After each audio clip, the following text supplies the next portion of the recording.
Hello! On se retrouve aujourd'hui pour une sorte de petit tag, je sais plus si je l'ai déjà fait sur ma chaîne, mais vous allez comprendre puisque je suis pas la première à le faire. J'ai mis une petite boîte à questions sur Instagram en vous demandant de compléter cette phrase, un livre qui... Et vous avez complété derrière avec ce que vous voulez. Et mon challenge à moi, ça va être de prendre un petit peu au hasard sur ce que vous m'avez donné et sur le moment, de vous conseiller un livre qui rentre dans la thématique que vous m'avez donné. C'est pas hyper clair comme explication, mais je pense que vous avez compris. J'ai juste vu que dans les 25-30 premières minutes, je pense que vous étiez déjà au moins 200 ou 250 à avoir répondu quelque chose. Je me suis dit c'est énorme, je voulais l'enlever, mais je me suis dit tant pis Louise, même si au final il y a 800 000 réponses, j'en sais rien, ça laissait au moins la chance à tout le monde de compléter. Donc là le truc il y est depuis ce matin et il est 15h30. C'est évident qu'on va pas pouvoir tout faire, donc dites-moi tout de suite dans les commentaires si vous voulez une partie 2 et à la limite je la ferai dans quelques semaines en conservant les réponses et comme ça, parce que là c'est évident que je vais pas pouvoir tout balayer. Et je trouve ça cool parce qu'en fait ça va, il y a certainement certains livres que je vais ressortir dont j'ai parlé récemment, mais ça va peut-être aussi me faire sortir certains livres que j'ai parlé il y a longtemps sur la chaîne, voire même que je n'ai pas encore parlé. Peut-être qu'il y a des questions qui vont faire sortir des livres que j'ai déjà lus, d'autres que je n'ai pas encore lus, je sais pas, on va voir. En tous les cas ça va balayer peut-être toute la bibliothèque.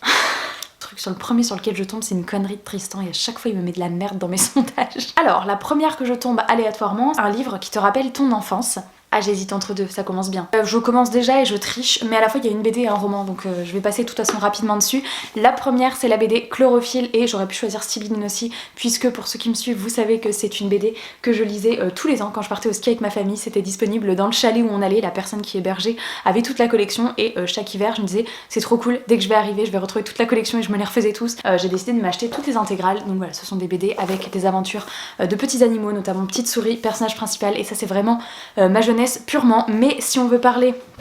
ça c'est même ma jeunesse et côté nostalgique des vacances, et j'ai également pensé aux Aventures des Orphelins Baudelaire de Lemony Snicket, qui est une saga que j'ai dévorée quand j'étais jeune. Ce premier tome m'a été offert par ma tante et bizarrement ouais c'est plus les désastreuses aventures des orphelins Baudelaire que Harry Potter pour moi, que j'ai vraiment découvert un petit peu plus tard. Mais cette saga là, je me souviens qu'elle m'a offert le premier tome, il a dormi dans ma bibliothèque pendant quelques années où j'étais pas vraiment décidée à me lancer dedans, mais j'étais jeune franchement, et peut-être vers 8-9 ans, et bien j'ai décidé de le sortir de ma bibliothèque et là je les ai tous enchaînés. Donc écoutez, cette saga me rappelle vraiment ma jeunesse, et d'ailleurs je m'étais dit que peut-être je m'en ferais une relecture, donc il y a quand même 13 tomes. Dites-moi si ça vous tenterait que je fasse un vlog où j'essaie de lire les 13 tomes, ou si ça vous intéresse pas trop. Bon évidemment il y a un vlog qui va arriver prochainement, voilà, dites-moi si ça vous intéresse. Ça va être sympa de tout ranger après. Je me demande si je devrais pas le faire au fur et à mesure. La deuxième chose qu'on me dit, c'est qu'il te donne envie de te promener dans la forêt. Ça m'est venu assez rapidement finalement, parce que j'avais adoré ce livre et je revois encore plein de paysages plutôt enneigés mais quand même dans la forêt. Il s'agit de Potkin le Brave, et là c'était le tome 1, Naissance d'un chef, chez Gallimard Jeunesse, et on allait suivre ces trois frères et sœurs lapins qui devaient quitter leur terrier un petit peu en catastrophe parce qu'ils s'étaient fait attaquer par, je ne sais plus comment ils s'appelaient, les méchants, les gormes, et ils ont dû fuir à travers la forêt, etc. Ils ont dû aller se réfugier dans d'autres terriers de d'autres familles de lapins, etc. Et c'était franchement un univers de fantasy, donc avec des animaux hyper cool. Franchement j'avais adoré, et d'ailleurs le tome 2 et 3 sont dans ma wishlist. Il faudrait que je me décide à acheter le tome 2. La dernière fois en bibliothèque, en librairie, j'avais vu le tome 3 mais pas le tome 2, du coup je l'avais pas pris. Mais c'était vraiment hyper cool, et regardez, en plus il est illustré. Et nos trois petits lapins vont vraiment se balader, et on avait plein de descriptions de... Tiens, regardez, hop là.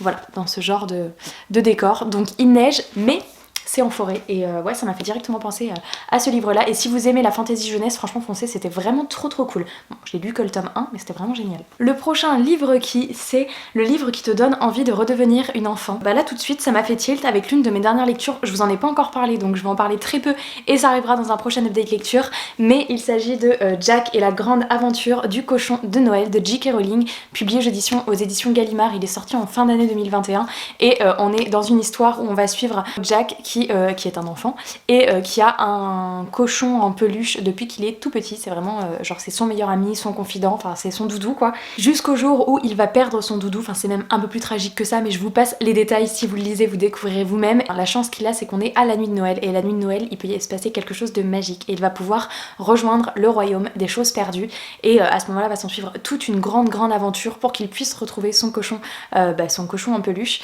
et du coup c'est une aventure qui parle forcément du lien qu'il qui unit ce petit garçon à son doudou, donc on est vraiment dans un truc très régressif et très de la petite enfance, voire même encore à 25 ans on peut avoir un doudou, genre j'ai plein de peluches. Vous voyez ce côté où ce petit garçon ferait tout parce que c'est vraiment son doudou, c'est tout pour lui et il va vraiment traverser de multiples dangers et péripéties pour sauver son doudou, et avec la magie de Noël, avec ce petit retour en enfance, enfin vraiment c'est un livre qui fait clairement retomber en enfance et qui donne envie d'être à nouveau un enfant pour avoir ce lien vraiment encore où on a encore plus cette innocence vis-à-vis des doudous et des peluches et des jouets quand on est petit, et du coup j'ai trouvé ça vraiment beau, c'était vraiment une super aventure, donc je dirais celui-ci et je vous en reparle rapidement dans un update lecture. Bon alors j'ai passé plein de messages en lisant, globalement on en voit un qui passe régulièrement, c'est le livre qui te donne le smile, qui t'a donné le sourire tout du long de ta lecture, etc. Là je vais vous parler d'un livre que j'ai lu il y a pas si longtemps que ça, mais quand même petite piqûre de rappel puisque c'est l'un de mes coups de cœur 2021. Tadam! La maison au milieu de la mer céruléenne de T.J. Klune. Ce livre-là, je vous en ai parlé, je pense, plusieurs fois déjà, mais pour ceux qui ne regardent pas les updates lecture et qui ont peut-être pas vu mon top 2021, vous êtes peut-être passé à côté de ce livre-là, eh bien, lisez-le. Franchement, c'était une aventure incroyable où on allait suivre une personne qui travaille au ministère, un petit peu dans les orphelinats, tout ce qui est magie, etc. Et son but, c'est de visiter des orphelinats, de donner des notes aux enfants magiques qui y sont hébergés. Enfin, il donne pas des notes aux enfants, il donne des notes aux orphelinats, voir si les enfants sont accueillis dans de bonnes conditions. Et donc certains orphelinats ferment ou font des efforts sur l'accueil qu'ils ont en fait, et là il va être envoyé à un orphelinat à l'autre bout du monde qui abrite les enfants les plus dangereux, les plus terribles, etc. Donc il y a quand même un peu de magie puisque ce sont des enfants qui ont des pouvoirs et qui ont des différences, mais ce livre-là, il n'y a pas forcément d'intrigue ou de choses, il n'y a pas de méchants, il n'y a pas d'intrigue politique, ça reste un livre de fantasy qui est basé sur la découverte de cet homme avec ses enfants, la découverte de l'orphelinat, c'est une histoire de vie, c'est une histoire de plein de bons sentiments, ça fait énormément écho à la société puisque tous ces enfants-là finalement sont différents et font peur par leurs différences, donc énormément de liens avec le handicap ou avec la différence, tout simplement le fait de ne pas rentrer dans le moule, le fait de ne pas suivre la norme, et c'était hyper touchant. J'ai eu le sourire tout du long en fait, juste parce que ces personnages sont tellement attachants, uniques, bienveillants, et voilà, c'est une bonne dose de bonne humeur, de bienveillance et de bons sentiments, et on en ressort de ce livre, pour moi c'est un petit bonbon que j'ai envie de garder éternellement, et je sais que genre en cas de coup de mou, ou si vous avez pas le smile, ou si franchement ce livre là c'est juste le livre qui pourra vous amener une bonne dose de bonne humeur et de sourire dans vos vies, parce que vraiment t'as pas d'intrigue complexe à comprendre, il n'y a pas un univers dense et étoffé, c'est vraiment juste une histoire de vie avec ces personnages, avec la petite touche de magie que j'aime bien quand même, et qui fait énormément écho à plein de problématiques ou plein de thématiques sociétales, et c'était hyper bien fait, la plume était tellement drôle. Ouais, franchement c'était un livre, c'était trop génial. Il est gros mais franchement il se dévore, et je vous le conseille à fond. Alors je tombe sur Ne te tentez pas plus que ça, mais a été finalement un coup de cœur, et c'est drôle parce que ça va, c'est évident, ça va encore être un coup de cœur puisque c'est le nom de la question, et il s'agit des chroniques de l'érable et du cerisier de Camille Monceau. Alors je dirais pas qu'ils me tentaient pas particulièrement, parce qu'en fait tous les livres que je demande et qui arrivent dans ma bibliothèque sont quand même des livres qui me tentent, puisque sinon je les demanderais pas, mais on va dire que parmi tous les livres qui sont dans ma bibliothèque, c'est probablement le livre qui sort quand même un petit peu de mon genre de prédilection, puisqu'il est basé sur un fond historique et que c'est quand même moins ce que j'ai l'habitude, donc quand je regarde ma bibliothèque c'était pas le livre qui me faisait le plus envie, vous voyez, je l'ai un peu pris comme ça. Maintenant il me tentait quand même parce qu'il était là, et donc s'il est là c'est qu'il me faisait envie, mais on va dire que ouais, parmi tout ce que j'ai, quand je relisais le dos ou quand j'essayais de me redire ah ouais on va être dans le Japon du XVIIe siècle, etc., je crois que c'était XVIIe siècle, ouais, si c'était ça. Je me disais, ouais, il y en a d'autres qui me tentaient plus, donc je le prends plus comme ça, et finalement ça a été un très beau coup de cœur, vous le savez, j'ai même eu une excellente lecture pour le tome 2, franchement ce tome 1 ça a été incroyable, mais j'en ai parlé pas mal en 2021, et j'en ai fait des posts aussi, il y a même une lecture commune organisée sur ce tome 2, c'était une super histoire avec des personnages vraiment hauts en couleur, avec des super beaux décors décrits, avec la plume de Camille Monceau, que j'ai adoré, en fait j'ai surtout eu un coup de cœur pour la plume de Camille Monceau. Franchement c'était un tout ce livre, et qui m'a fait passer une superbe expérience de lecture. Et du coup j'ai lu le tome 2 aussi, et j'attends avec impatience le tome 3. Voilà, ça a été un beau coup de cœur. Ah, celle-ci je la trouve hyper intéressante, et d'ailleurs vous êtes très souvent à me demander de faire des vidéos autour de cette thématique, vous allez voir. Donc c'est un livre qui n'a pas convaincu Tristan, mais que toi tu as adoré, et inversement. Et je sais que ça fait plusieurs fois que vous me dites ouais tu pourrais pas faire une vidéo où tu prends un livre et deux avis, sauf que Tristan ne veut pas apparaître en vidéo, enfin apparaître. Ça le dérange pas d'apparaître quand on est en vlog etc, mais il veut pas se poser face caméra avec moi pour faire du contenu vidéo, ce que je comprends totalement. Par contre je pourrais éventuellement faire parfois un livre et deux avis lien dans le mien et le sien, même s'il est pas là, c'est pas gênant, même si c'est moins intéressant. Mais du coup là, un livre qui n'a pas convaincu Tristan, mais que tu as adoré, pour moi ça a été celui-ci, donc Magic Charlie, que moi j'ai adoré, j'ai même dévoré le 2 dès que je l'ai reçu, et ça a été une super aventure de fantasy jeunesse, où on va suivre Charlie qui découvre que sa grand-mère fait partie de la société des magiciens, alors qu'il ne connaissait pas du tout ce monde, et il va du coup se lancer dans l'apprentissage pour devenir lui également magicien, et d'ailleurs il va avoir un énorme rôle, et j'ai trouvé que il y avait des petites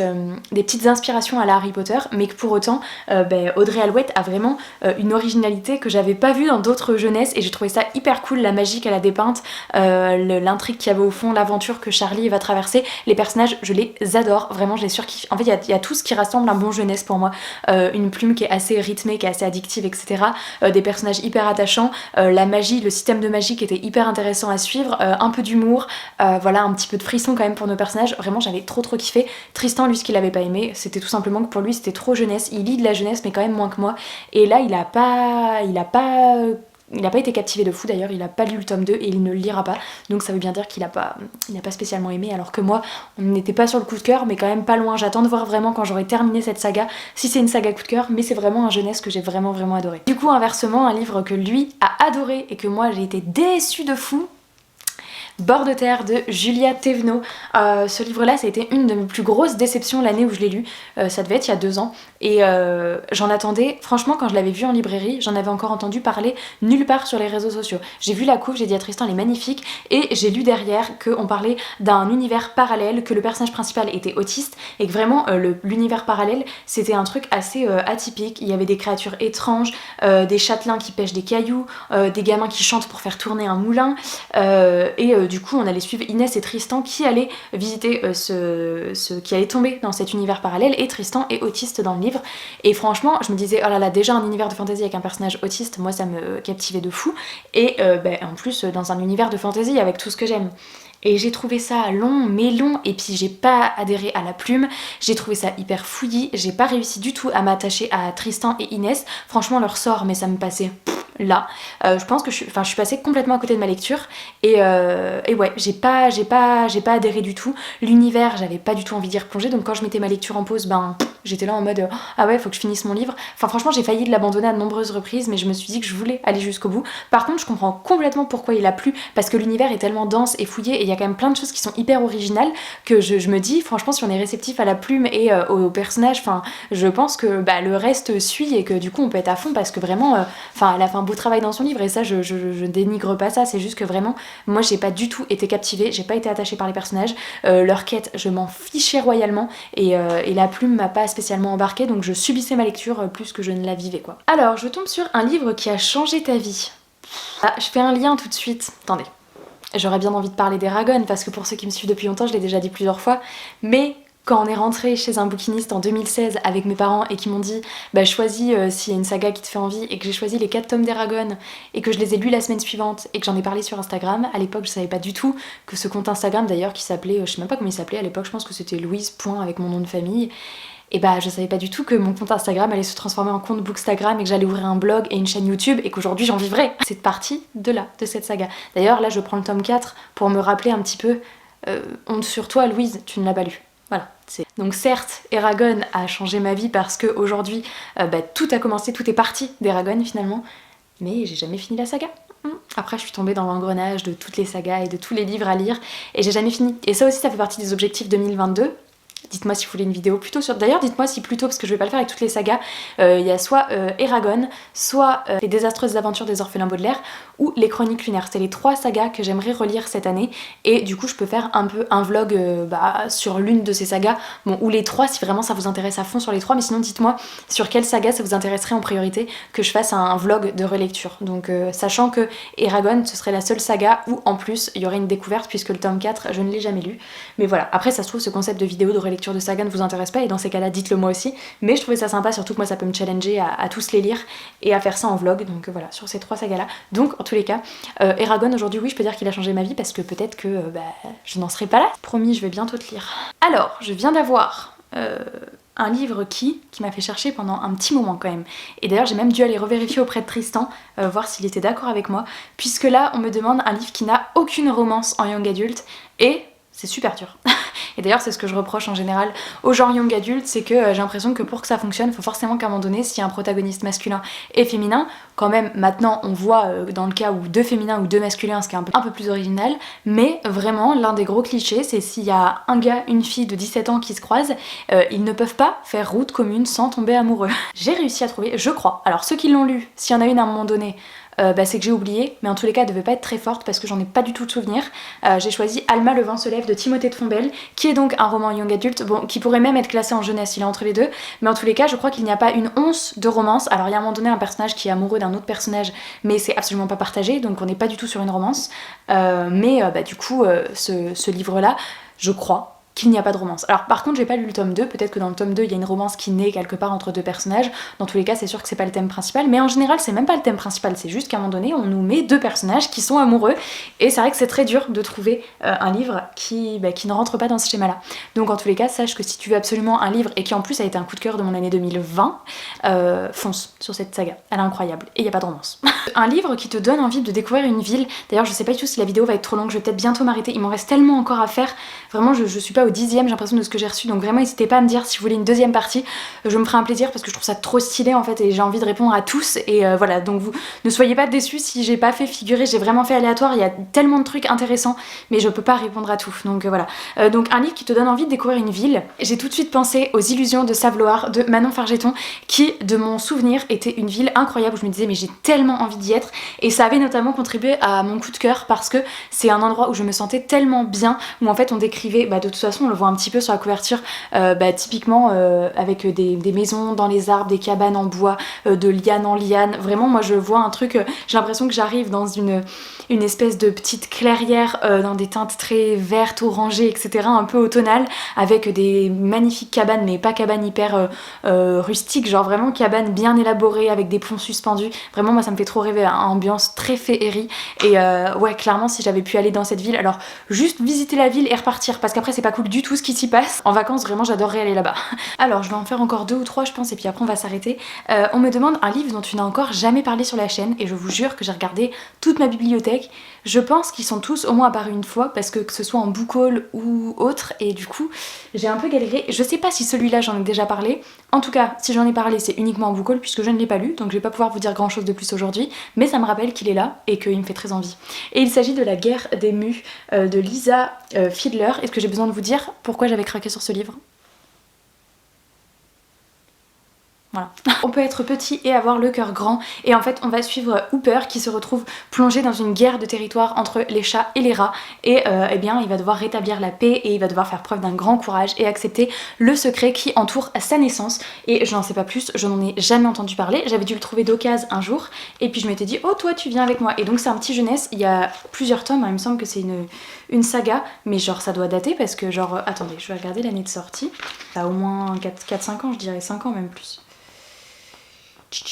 Ouais 2014, donc c'est encore un peu plus vieux que ça, mais écoutez dites-moi si vous en avez entendu parler. Moi en tous les cas il est toujours là, ça veut dire qu'il me fait envie parce que régulièrement je fais du tri dans ma pile à lire,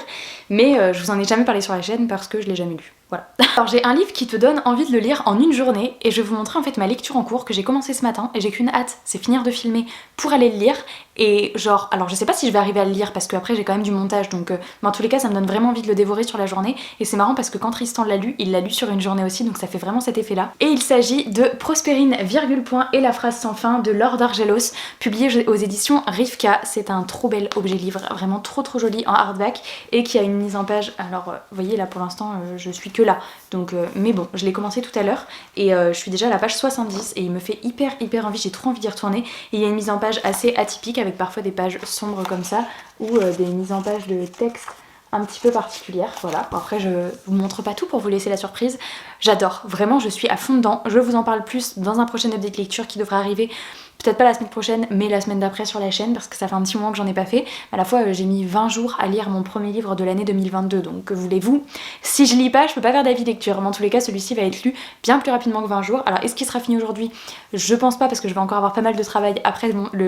filmer cette vidéo, mais en tous les cas ça pourrait être le genre de livre qui se dévorerait en une journée. Si je détaille pas assez les livres, je vous mets tous les liens en barre d'infos, tout sera recensé, donc n'hésitez pas à aller voir. Et on va en faire un dernier pour la route, c'est un livre qu'on voit pas beaucoup sur les réseaux et je trouve ça aussi hyper intéressant intéressant parce que si vous êtes comme moi et que vous êtes très régulièrement sur Instagram, les sorties, on les voit régulièrement passer et il y a des livres qui font notamment beaucoup le buzz, qu'on entend beaucoup parler, et d'autres sorties à l'inverse n'ont pas cette chance-là et on les voit beaucoup moins. Donc là j'ai choisi 2 livres, un qui date quand même un petit peu plus mais que je n'ai jamais vu passer, j'ai pas vu d'avis, je sais absolument pas à quoi m'attendre dans ce livre, et un qui est sorti quand même plus récemment puisque moi je l'ai acheté l'année dernière mais je l'ai absolument pas vu passer. Donc écoutez, le premier livre que je vous présente, donc le plus vieux des deux mais qui n'est quand même pas très vieux et que j'ai pas vu passer, c'est Le Renard et la Couronne. Je trouve cette couverture absolument magnifique. Alors par contre je sais plus trop de quoi ça parle. Elle va partager la vie des enfants des rues, elle va être adoptée par un naturaliste, elle croisera la route de révolutionnaires, d'espions, elle sera menacée de mort, jetée dans une sinistre prison et prise dans les intrigues du palais.